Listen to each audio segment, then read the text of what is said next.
beginning. We all come to a story with hopes and expectations, looking for an answer. Sometimes it would be better to live with that hope without ever knowing the full story.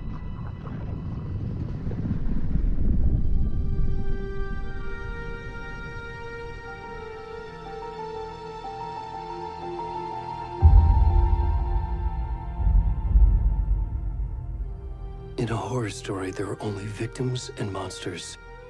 And the trick is not to end up as either. But trapped by the genre, we are all ripped to pieces along the way.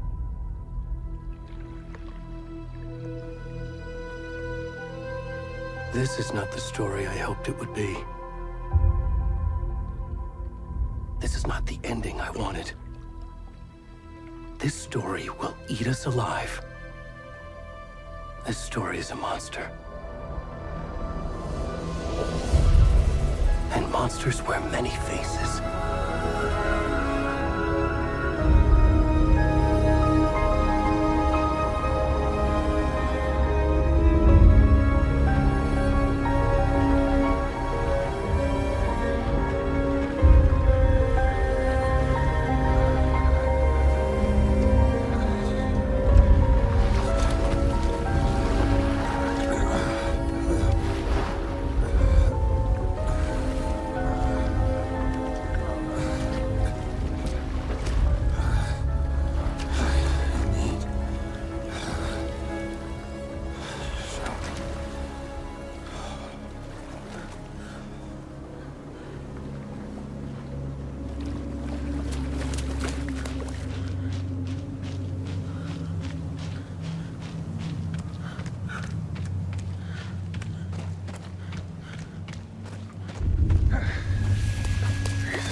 Come on, Ed.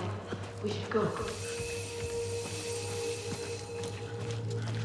Where'd he gone?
Where's the rest of the stuff? I need to finish this. I'm done. What the fuck? Shit. Ed, stop! Run!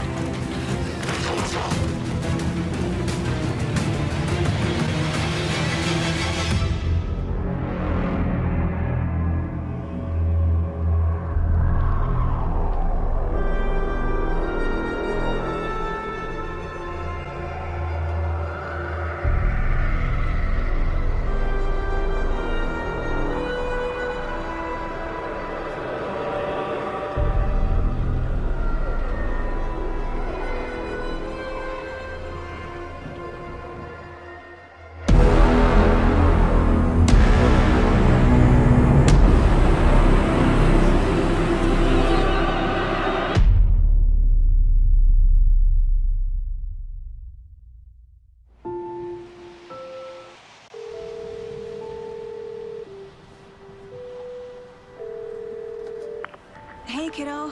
How are you? I'm good, Mom. How are you? This trip might take a little longer than I thought. I'm sorry I've been gone so much lately, Logan. Oh my god, Mom, it's not your fault people get all murdery. What happened? Just work stuff. Right. Well, Dad and I are just watching the latest episode of Night Springs here. Mom, it's so good. No spoilers. I'll let you get back to the show. You were supposed to wait and watch with me. I love you both. This is what happens when you go on work trips, Mom. Love you too. And say hi to Casey. Tell him to stop brooding so much. Logan? I will. Bye, kiddo.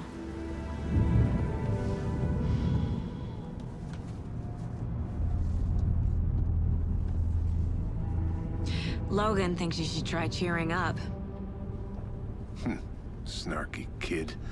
Wonder where she gets that from.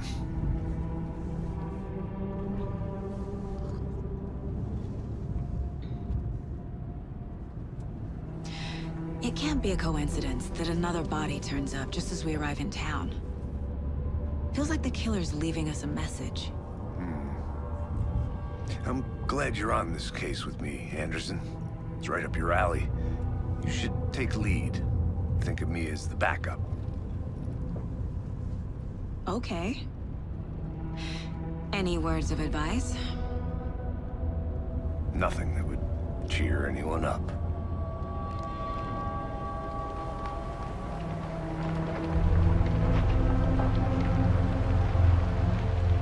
Here we are, Cauldron Lake. Time to get to work.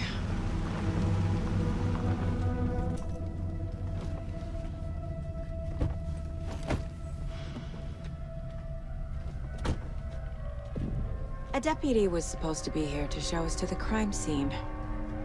There's the car, so where's the deputy? Eaten by a bear? I'll check out that map.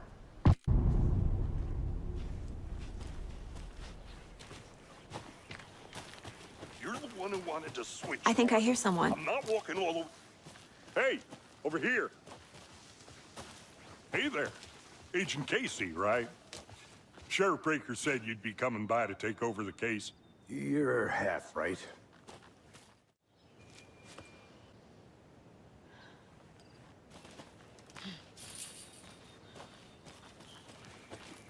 Before we get to the crime scene, there's time to review the facts of the case so far. The Mind Place. My version of the Mind Palace technique. To sift through clues and work the case. Building the Mind Place again for each case. Using each field office as a model in my head.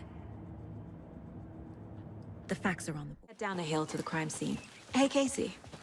You putting me in charge. Why now? Look, Anderson, you're a better detective than I am. We've cracked cases that had the rest of us baffled, Anderson.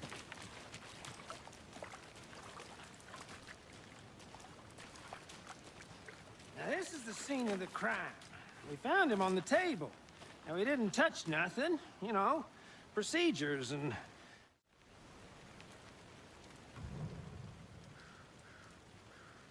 Bruising on the wrist from the cargo straps holding him down. The killer left the heart right next to the body.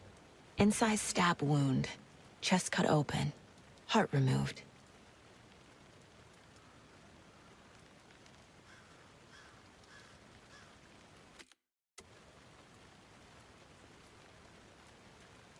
Chest, strapped by the wrists. Definitely matches the previous murders. But this time the heart and the straps were left behind. More clues to work with. This makes 4 murders that we know about. They planned for the murder to happen here, passing the time with equipment ready. They were waiting for him. But why Nightingale? He's been missing for 13 years. Why here? Why now?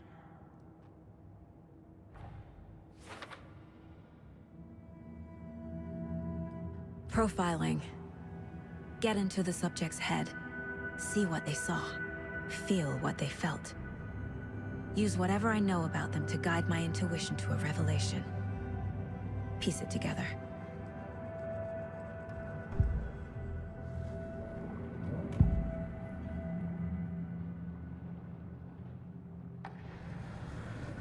Agent Nightingale has been MIA for 13 years. How did he end up here? Up from the lake that's not a lake. It's dark. He was there too. You are not allowed in the lake until he says otherwise. Robert Nightingale came from the lake, before his murder. Nightingale was chosen as the victim. Why? Flick the switch, it goes click. Lights are off. But somebody's home. Somebody's home.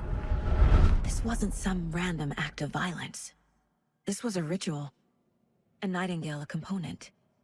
They didn't see him as a person. More like a container for something. But Nightingales? They come out.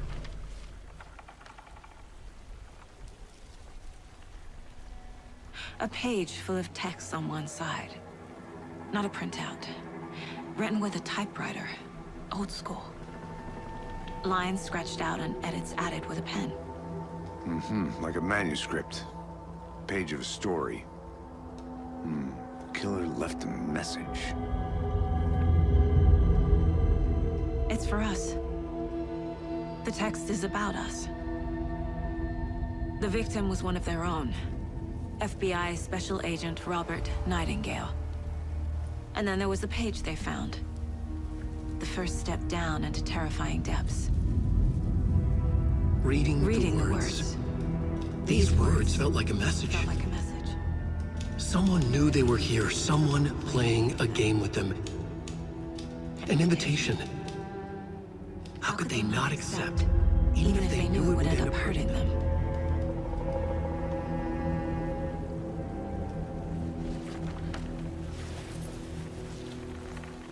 Someone's been watching us. Playing a sick game with us. You were right. This is right up my alley. What is Nightingale's role in this? I carry his words close to my chest now. Inside. The awful truth. You must dig it out. Something was put inside him. In his chest. I must find out what. Purpose. They're twisting events to create their own narrative. To do what? Entertain some fantasy? Projecting their desires? Are we characters or the audience? Witnesses to their design? All the above? It's all about record a snuff film? Maybe. And why take out his heart just to throw it away? To stuff in something for us to find.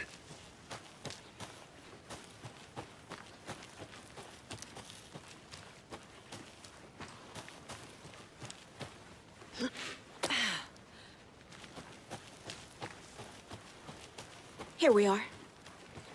Let's drive back to town and meet the sheriff at the diner.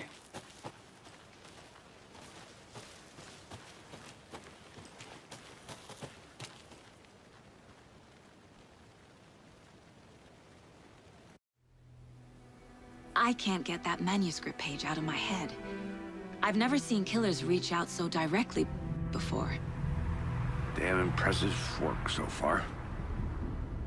With your technique, these hunches were moving fast. I wasn't sure about taking a case so far from home, but I'm thrilled to be here for this mystery.